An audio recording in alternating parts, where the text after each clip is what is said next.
Buenos días, hermanos. Hoy estamos lunes de la tercera semana de Pascua. Hoy lunes, como anticipábamos también ya el día sábado, es el día de Santo Toribio de Mogrovejo. En Lima, Trujillo y Cajamarca es solemnidad y en el resto del Perú es fiesta. Se podría tantas cosas hablar de nuestro Santo Toribio de Mogrovejo, segundo arzobispo de Lima. Vamos a ir leyendo el breve resumen que se presenta en la liturgia de las horas del día. Dice que nació en España hacia 1538 y estudió Derecho en Salamanca. Era pues un abogado en su momento y en su comunidad muy reconocido, no solo por ser un buen abogado, sino por ser un hombre de una fe encendida, un hombre con un celo apostólico muy marcado. Y es así que en 1580 fue nombrado arzobispo de Lima, pero no vayamos tan rápido, así nomás, de abogado, laico a arzobispo, bueno, él es elegido y es preparado con mucha dedicación para que reciba las santas órdenes. Se las quieren dar muy rápido y él hace todo lo posible para que esto tenga un tiempo, por lo menos entre orden y orden. Tendría que ver si tenía que ser ordenado primero diácono, después presbítero y después obispo. Entre uno y uno, él hacía un retiro, él meditaba, reflexionaba, se hundía en oración para que sea esta la voluntad del Señor y él pueda ser el mejor instrumento posible. Entonces, siendo arzobispo de Lima, parte para aquí, para América. Lleno de celo apostólico, celebró frecuentes sínodos. Bueno, no solamente que celebró, sino fue el primer sínodo de Latinoamérica. Fue una cosa que marca, era traer todas las enseñanzas del Concilio de Trento para estas latitudes, para ponerlas en práctica. Era muy importante este momento histórico, no solamente de la Iglesia, sino más específicamente de la Iglesia de Latinoamérica que estaba prácticamente naciendo. Eh, Dice que él promueve, ¿no?, la vida cristiana en la iglesia, a él encomendada, y que abarcaba buena parte de Sudamérica. Esto nos queda corto, esta frase. O sea, Toribio, Santo Toribio de Mogrovejo, llega a Lima y era pues muy esperado por las cortes, por el virrey, por la esposa del virrey, por los grandes dignatarios, ¿no? Se suponía pues que era prácticamente, ellos esperaban a un sacerdote de la corte, ¿no?, que el obispo los atienda para sus confesiones, para tenerlo pues no sé, pues atendiéndolos con la dignidad que ellos tenían y tener, bueno, de repente un arzobispo de cabecera. Nada más lejano al pensamiento de Toribio. Él pensaba en función de este celo pastoral que le decía, tienes que ir a cada rincón de tu jurisdicción. Él tenía muy claro y le costó muchos enfrentamientos con la corte de ese momento, porque él ni bien puso los pies en Lima, él se fue a visitar cada rincón de su jurisdicción. Es impresionante las distancias que recorrió Santo Toribio de Mogrovejo. O sea, ahora pues es muy fácil, pero él a lomo de bestia, en burro, muchas veces caminando, ha llegado a unos lugares en lo profundo de las serranías, en la aridez del norte peruano. Es decir, llegaba a unos lugares a visitar a sus sacerdotes, a acompañarlos, a estar con ellos y para conversar sobre la conversión de las almas. Era muy ¿Cómo se sentiría un sacerdote que jamás había sido visitado, que lo visite su propio arzobispo en persona y converse con él, ¿no? ¿Cuánta gente que ni siquiera había visto un sacerdote en su vida, vio primero a Toribio llegando a su pueblo, caminando, con un burrito al costado, cargado?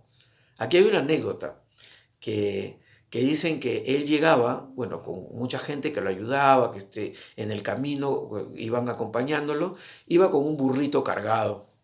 Eh, Dicen que allá, ya entrando a las alturas, estaba ya cruzando los Andes por ahí y se les aparece un puma que quería comerse el burro. Y Santo Toribio le entra con una... Bueno, la gente se fue corriendo, pero Toribio entabla una conversación con el puma. La gente cuenta de que dice que le dijo: señor Puma, yo sé que usted quiere comerse pues a mi burro, pero este burrito está cargando muchos alimentos, muchas cosas que yo tengo que llevar a gente que necesita mucho. Hacemos un trato. Si usted se come el burro, usted me lleva la carga y hasta el pueblo donde yo estoy yendo. Dicen que milagrosamente el puma se dio la media vuelta y regresó por donde había venido. Cosas como esta tenía este gran santo. Este gran santo que parece que nunca se cansaba. Parece que tiene una vitalidad que solamente puede venir de Dios. Defendió con valentía los derechos de la Iglesia ante el Estado y la atendió con solicitud, especialmente en los más necesitados. Hay un gran pasaje también muy memorable de su vida, porque él había asignado del arzobispado, cruzando el río Rímac, al otro lado había una suerte de conjunto de casas donde él había acomodado a gente muy pobre, a indígenas muy pobres. Bueno, esta gente vivía ahí. Cuando llega el nuevo virrey, y Toribio estaba de viaje, el virrey quiso pues, dijo: ¿qué es esto? Que esta gente no debe vivir acá, además están muy cerca de la corte, y los desalojó a todos. Toribio de regreso se enteró de lo sucedido y de ahí ha habido un pleito con cartas que iban y venían hacia y desde la corona. Finalmente Toribio logró proteger a esta gente, que era su gente, ¿no? Que era su iglesia también, ¿no? Y protegió así a toda esta gente necesitada. Toribio no se inmutaba y no se achicaba ante nada ni nadie.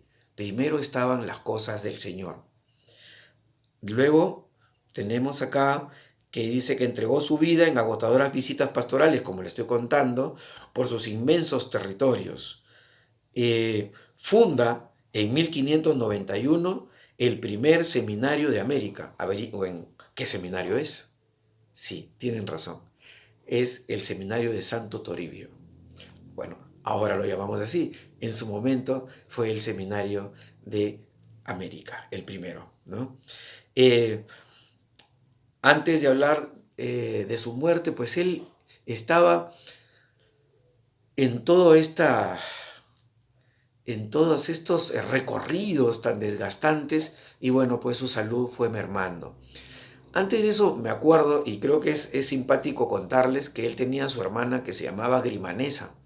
Grimanesa, pues, pobrecita, era la que casi, pues, estaba ya sin hígado, porque, porque no había forma de que Toribio deje de estar regalando todas las cosas. Entonces, a tal punto que no tenía una ropa decente que ponerse, dice Grimanesa. Entonces ella le confecciona una camisa blanca muy bonita y se la pone para que él esté, pues, de acuerdo a un hombre con sus labores, ¿no? Con la dignidad de sus funciones. Bueno, pues él regresa otra vez con una camisa vieja, tapado así, y ella le dice: ¿pero qué pasó? Lo que pasa es que había tenido que regalar la camisa porque se había encontrado con un pobre hombre en la calle que no tenía que ponerse. Ese era Santo Toribio de Mogrovejo. Un hombre con un amor, el amor de Dios le desbordaba. Bajo Grimanesa tenía que capear una y otra vez para que por lo menos esté bien vestido su hermano Toribio. Cuentan que cuando ya él se sentía mal y ya sabía que iba a morir, ese día que él ya sabía que iba a morir, empieza a recitar este hermosísimo Salmo 122. Qué alegría cuando me dijeron, vamos a la casa del Señor. Ya están nuestros pies pisando tus umbrales, Jerusalén. Qué hermoso para Toribio. Él hubiera querido estar mucho más tiempo con su gente, pero el Señor ya consideraba que estaba bastante maduro para ir a estar con Él en su reino. Y así, un pasaje muy importante es que cuando el cuerpo de Santo Toribio Mogrovejo entra a Lima, en la entrada de Lima es recibido en la noche por una inmensidad de gente, mucha gente, todo Lima estaba recibiendo los restos mortales de su obispo.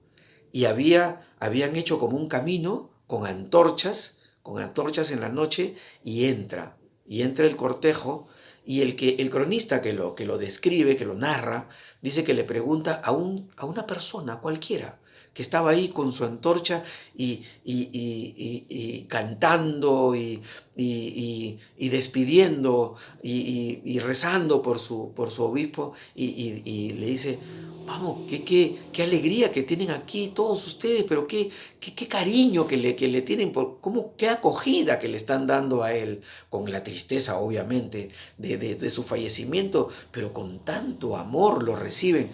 Usted lo conoció seguramente. Dijo, no, yo no lo conocí, pero hay que destacar que es nuestro obispo,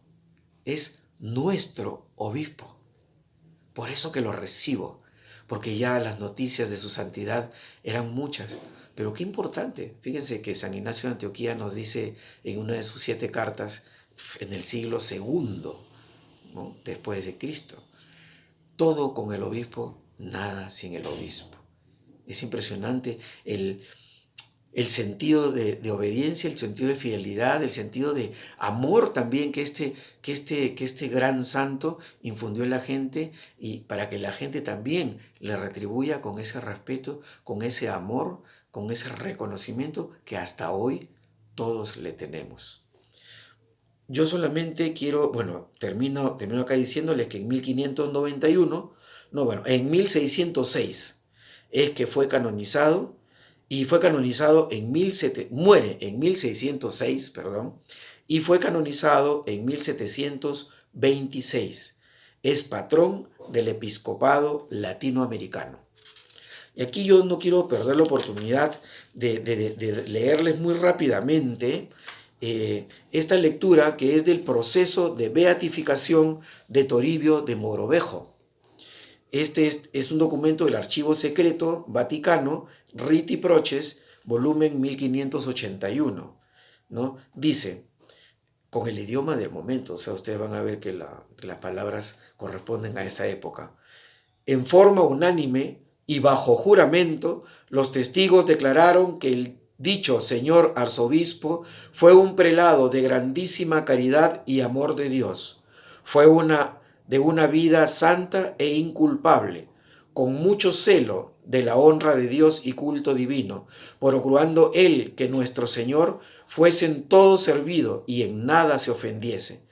Distinguióse asimismo por el celo grande que tenía de la salvación de los naturales, a los que adoctrinó, catequizó y confirmó. Entre paréntesis, Toribio, me olvidé decirles, que hizo el catecismo en quechua y en aymara. Y entró en partes tan remotas de su arzobispado que jamás se había visto prelado ni sacerdote en ellas. Padeció innumerables trabajos con riesgo de la vida, como era el primer arzobispo que había visitado aquellas partes y distritos.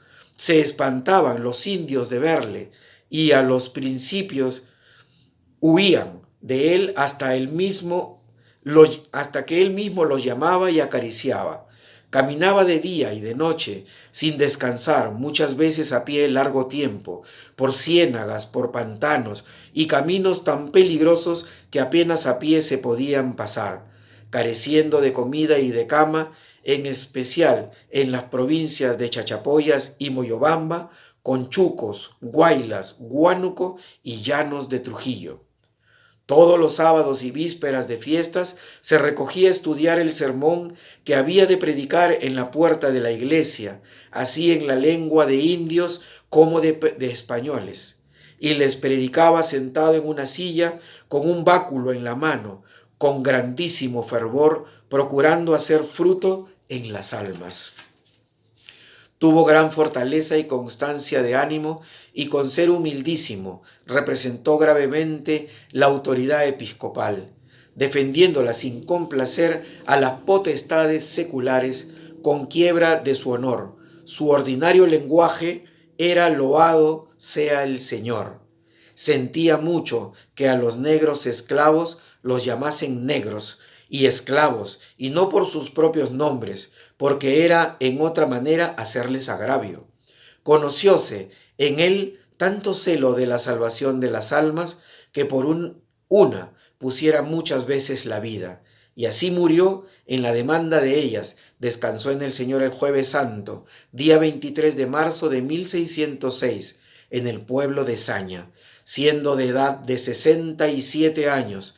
Divulgada la fama de su santidad siempre ha sido y más, sin alguna interrupción, y muchos se acogen a su intercesión, y es tenido en veneración su sepulcro en esta santa iglesia catedral que está debajo del altar mayor.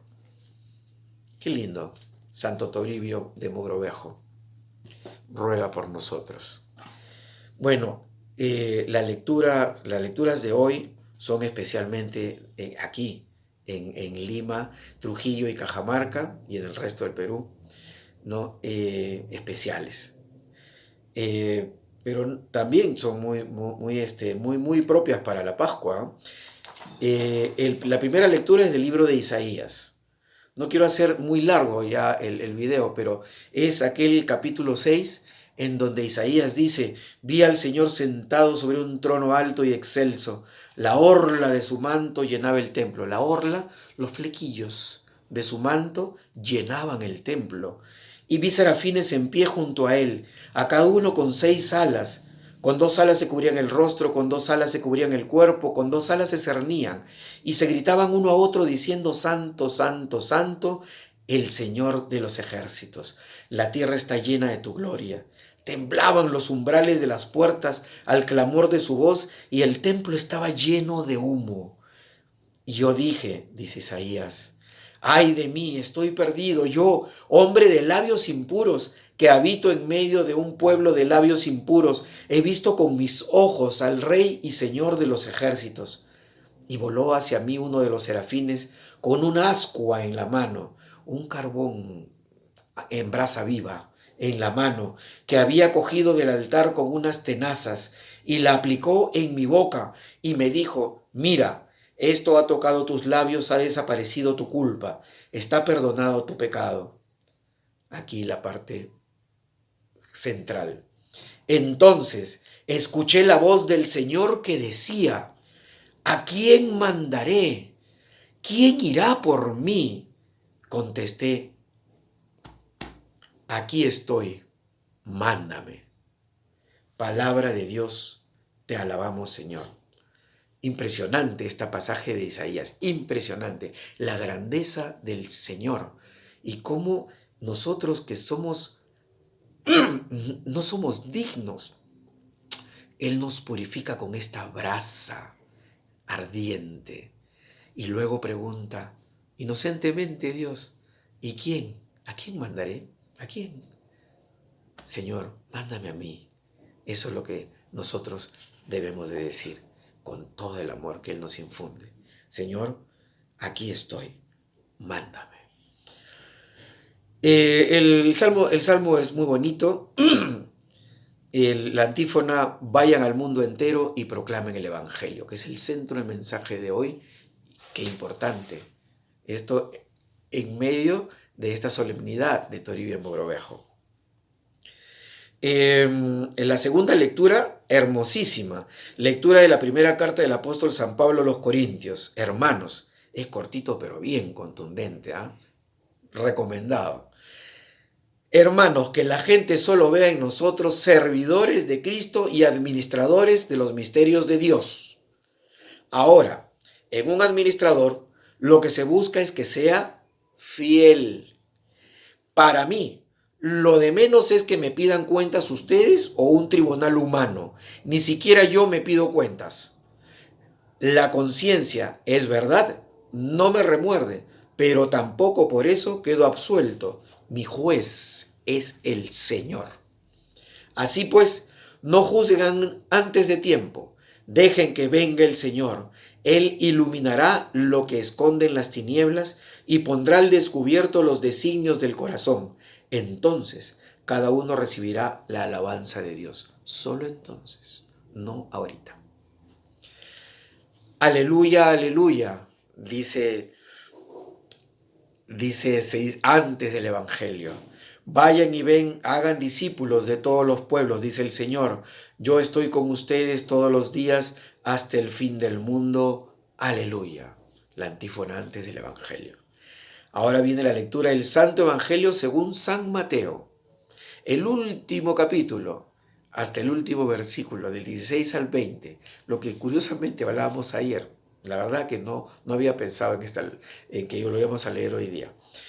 Pero dice: en aquel tiempo los 11 discípulos se fueron a Galilea, al monte que Jesús les había indicado. Al verlo ellos se postraron, pero algunos vacilaban. Acercándose a ellos, Jesús les dijo: se me ha dado pleno poder en el cielo y en la tierra. Vayan y hagan discípulos de todos los pueblos, bautizándolos en el nombre del Padre y del Hijo y del Espíritu Santo, y enseñándoles a guardar todo lo que les he mandado. Y sepan que yo estoy con ustedes todos los días hasta el fin del mundo. Palabra del Señor. Gloria a ti, Señor Jesús. Ya hemos tomado demasiado tiempo, pero cosas muy potentes. Ellos van a donde el Señor les ha indicado. El Señor ya ha resucitado, se les ha aparecido, lo han tocado, han comido con Él, han conversado, se han citado con Él y están yendo. Al verlo, letras en negrita, al verlo ellos se postraron, algunos vacilaban. Los judíos solo se postran, es decir, solo se arrodillan, se inclinan en signo de veneración y adoración. En ese momento los judíos solamente ante Dios, solamente ante el Señor. Y algunos, dice, se postraron, pero algunos otros vacilaron. Es decir, ya han estado con el Señor ha hecho milagros, el Señor ha resucitado muertos, el Señor ha multiplicado los panes, el Señor ha muerto, ha padecido, ha muerto, ha resucitado, se les ha aparecido, lo han tocado, han metido la mano a sus llagas, y todavía vacilan, todavía dudan, todavía dudamos, hermanos, después de toda la vida, todas las maravillas que ha obrado en nuestras vidas. El Señor nos tiene hoy frente a Él y también algunos a veces vacilamos, dudamos. Este renglón es bien fuerte. Meditemos mucho sobre él, porque es muy fuerte. ¿Cuánto es mi grado de duda, de vacilación? ¿O estoy siempre presto y al 100%? La oración va a ayudar mucho en eso.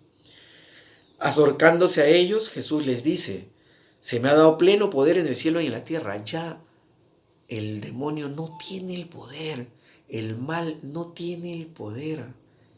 En la tierra, las estructuras del pecado, del mal, Este mundo que nos agobia y nos arrincona no tiene el poder lo tiene el Señor.